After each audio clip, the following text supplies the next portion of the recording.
conditionings that we have in the West are more psychological, and that's why you cannot find out what's wrong with you. The physical conditionings are not so dangerous. You can get over them or you can manage. But when you have conditioning of your psychology, you cannot understand what's wrong with you. Now, if you introspect around, what you will find is a very subtle thing. Firstly, that because of the wars, maybe, I don't know why, but everybody is afraid of everyone. Especially, I think, Freud. Because of Freud, even the mother is afraid of the child. And all these things to Indians are absolutely, they can't understand this. But you people know that very well. They won't touch anybody. They won't hug anyone. First of all, when they used to play football, they used to hug. But now I see they don't hug, they just touch hands like this. After some time, I think they may just do like that or something. So frightened that nobody, even the children I've seen, are frightened of hugging their parents. So the expression of love is not there. And when there is no expression, there is no love inside. And that's how it goes on drying up and drying up and drying up. There was a little girl in Sahaja Yoga, and I had some present for that child. She was quite young, must have been about 10 years of age.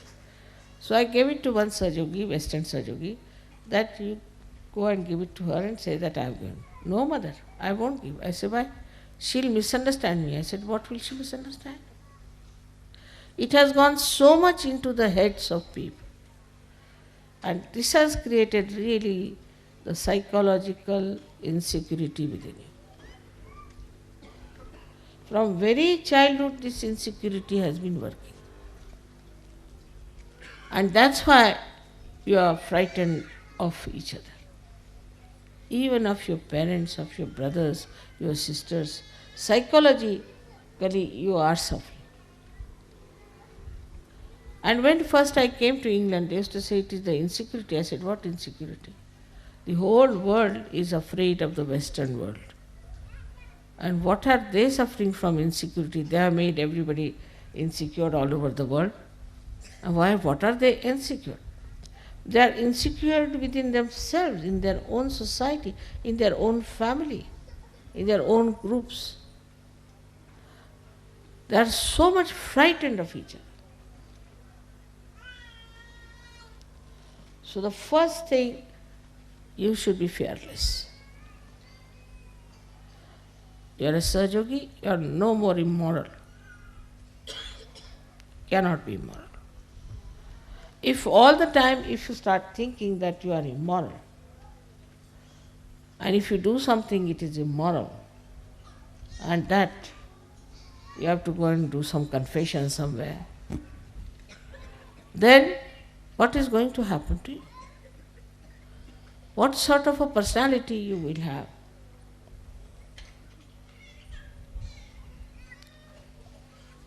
We have to change this by changing ourselves. So among Sahaja Yogis there should be no insecurities but maryadas. You must know how to respect each other's privacy. The second thing that if you find with the Western mind, which is a very common thing, that they are bombarded by criticism. There are so many critics that now there are no more artists left. Only critics are criticizing critics. All artists are finished. They are all the time criticized. Somebody will come in, there's an education on criticism. They may not know how to play any instrument, they may not know how to sing, but they can criticize, all right. So all the time in your mind is a way that you always feel that somebody will criticize if you do this. All the time the fear is there that somebody will criticize. So, should I say or not? As Sahaja Yogis, you shouldn't worry about these stupid people because they are blind, and if they want to criticize, you let them criticize. What does it matter? Makes no difference. But this you have to build up within yourself.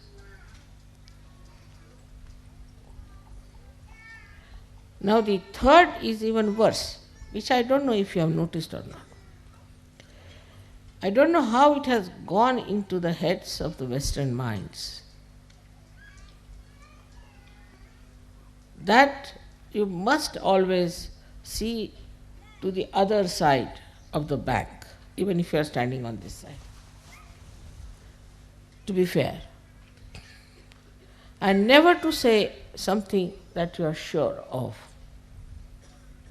Like you ask anyone, how are you? He'll say, always. Nobody will say, I'm perfectly all right. Nothing wrong with me. What's wrong? Perfectly all right. Thank you very much. But it is never. They are not sure of themselves all the time. It's shaking. And this shaking inside gives you a personality which can never progress.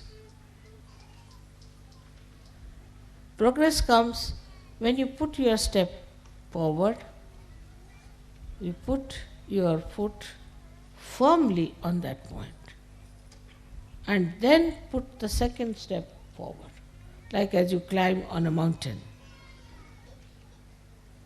But in the first place, only if you are still thinking that it's halfway through, then how can you go further?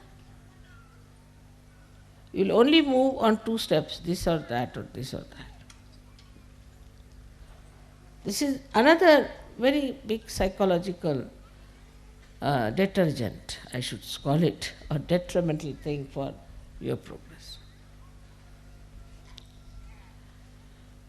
Now the third thing you have learnt, which is also third or fourth maybe, that you must argue out yourself.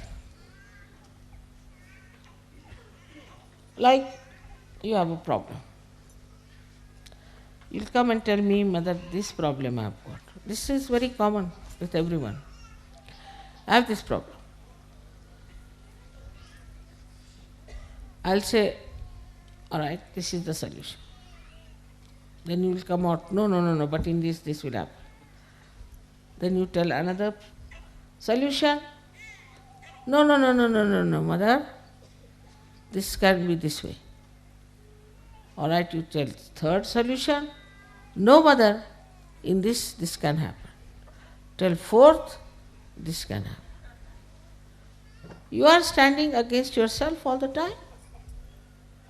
Then I have to say, this is your problem, not mine, and I am giving you the solutions, and if you want to solve your problem, better take a positive attitude. The brain is this way. In our Hindi language, it's called ulti khopdi. You are all the time arguing against yourself. So how can you progress? This is another great problem of the Western mind, that it doesn't try to face any problem as your own, but go on arguing with yourself like a lawyer. See, there are two lawyers, one yourself, another lawyer, go on arguing. So is a double personality in the being. It's not a single personality. As I said, it is very, very psychological that people have to take to this kind of a turn suddenly without understanding how dangerous it is.